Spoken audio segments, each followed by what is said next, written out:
अब हमारे माननीय राष्ट्रीय अध्यक्ष महोदय ने दिया।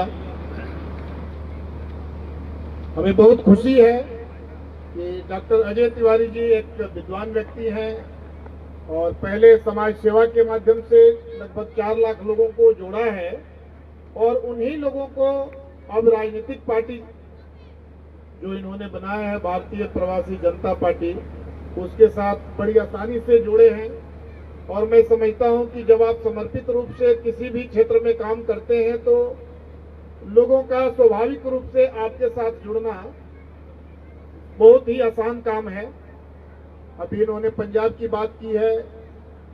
पंजाब के अलावा बहुत सारी संभावनाएं हैं, क्योंकि मैं इन्हें बहुत करीब से जानता हूं।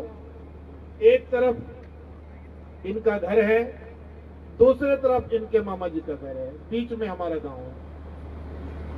तो गांव से ही ये इतने समृद्ध हैं और इनके जो क्रियाकलाप हैं समाज के प्रति, जो समर्पित भाव से इनका पूरा परिवार करता रहा है और ये स्वयं करते रहे हैं, तो मैं समझता हूं कि बिहार प्रदेश में अभी पंचायती चुनाव होना है और किसी भी राज्य का विकास स्थानीय स्तर से शुरू होता है। भारत जो है गांव का राज्य है और बिहार मैं समझता हूं कि लगभग 17 करोड़ आबादी का राज्य है। प्रवासी जनता पार्टी क्या है और कब ये तैयार हुई? भारत देश में सन 1837 से इस प्रवासी नाम का चलन हुआ है।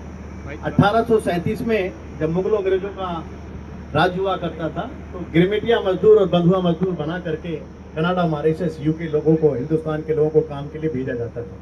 लेकिन आज इसी भारत देश के अंदर संविधान बनने के बाद भारत देश के प्रत्येक राज्य में 28 राज्य का व्यक्ति प्रवासी जिंदगी बिता रहा है और वह प्रवासी मूलवासियों के साथ मिलकर राज्य का विकास कर रहा है। मूलवासी दूध और प्रवासी चीनी बनकर अगर रह करके राज्य का विकास करे तो निश्चित तौर से हर राज्य का विकास होगा। क्या लगता है बड़ी पार्टी उभर कर सामने रहेगी? निश्चित तौर से आप सभी जानते हैं कि भारत देश के 22 राज्य में प्रवासी बाहुल्य है। आज बाहुल्य की लड़ाई है। हमारा मानना है कि 3600 जातियां और 29,000 उपजातियों को हम एक नहीं कर सकते, लेकिन मानव की समरसता को हम एक कर सकते हैं। वो मानव जो मूलवासी है, हमारा बड़ा भाई है और प्रवासी छोटा भाई है और अप्रवासी विदेश में रहता है। अगर ये इन तीनों की एकता हो जाए तो आप क्या समझते हैं, ये धरती स्वर्ग हो जाएगी और ये प्रवासी खुशी से अपनी जान दे देंगे राज्य पर, जो आज राज्य के विकास में लगे हैं। यहाँ का एक एक मूलवासी हम सबका बड़ा भाई है और हम उसके सेवक हैं। आने वाले समय में चुनाव लड़ने की संभावना है या खाली अभी संगठन को मजबूत करने का? जी नहीं, आज ये अधिवेशन जल्दीबाजी में किया गया, सिर्फ 4 दिन के। उसका कारण एक ही है कि भारतीय प्रवासी जनता पार्टी पंजाब में 68 सीट प्रवासी बाहुल्य है, जो 117 में 68, और भारतीय प्रवासी जनता पार्टी 50 सीटों पर चुनाव लड़ने जा रही है। आप सबका सहयोग चाहिए। 50 सीट यस, पंजाब विधानसभा में फरवरी 2027 में भारतीय प्रवासी जनता पार्टी 50 सीटों पर चुनाव लड़ने जा रही है। चुनाव तो अगले साल बीजेपी यूपी में भी है।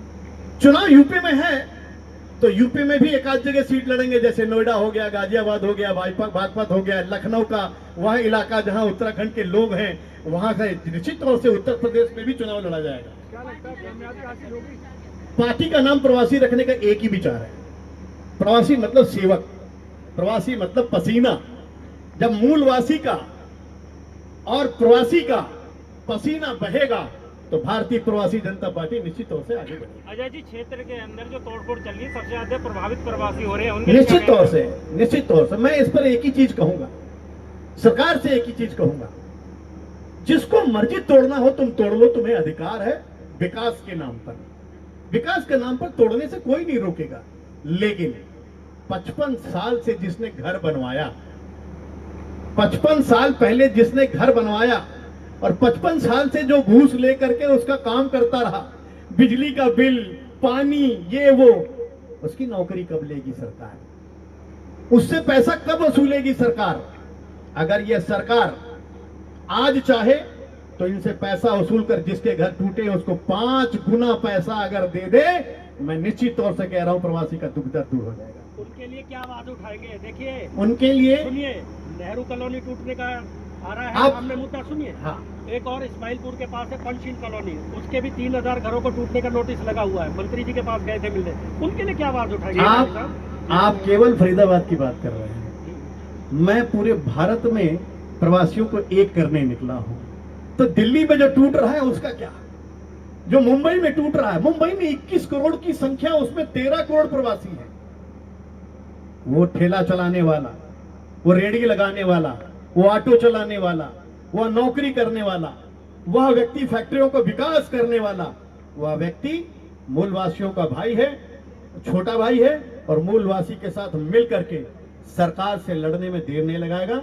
निश्चित तौर से उसका घर, अगर भारतीय प्रवासी जनता पार्टी पंजाब में फरवरी में 2027 में अगर अपना परचम लहरा पाई तो पंजाब के बाद दिल्ली में 250 सीट चुनाव पार्षद का भी लड़ूंगा, और आने वाले समय में 2029 में हरियाणा और दिल्ली में भी चुनाव लड़ूंगा। क्या आपकी पार्टी में से, तिवारी जी, आपकी पार्टी में से कोई अभी वहाँ पे गया है मिलने के लिए जहाँ पर तोड़फोड़ हुई है? हाँ, निश्चित तौर से गया है।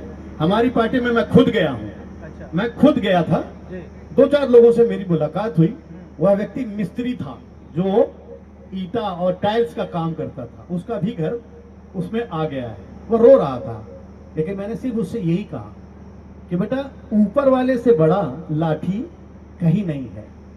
अगर ऊपर वाला तोड़ने की इजाजत इनको दे रहा है तो इनको तोड़ने की इजाजत भी ऊपर वाला आज नहीं तो कल देगा ही देगा। सर, जब भी किसी पार्टी का गठन होता है बहुत बड़ी बातें करते हैं, वादे करते हैं, क्या लगता है आपकी पार्टी इन वादों पे खरा उतर पाएगी? मेरी पार्टी का एक ही वादा है और वो एक ही चीज करना चाहता हूँ। राष्ट्रीय सलाहकार भारतीय प्रवासी जनता पार्टी में आप सबका स्वागत करता हूं।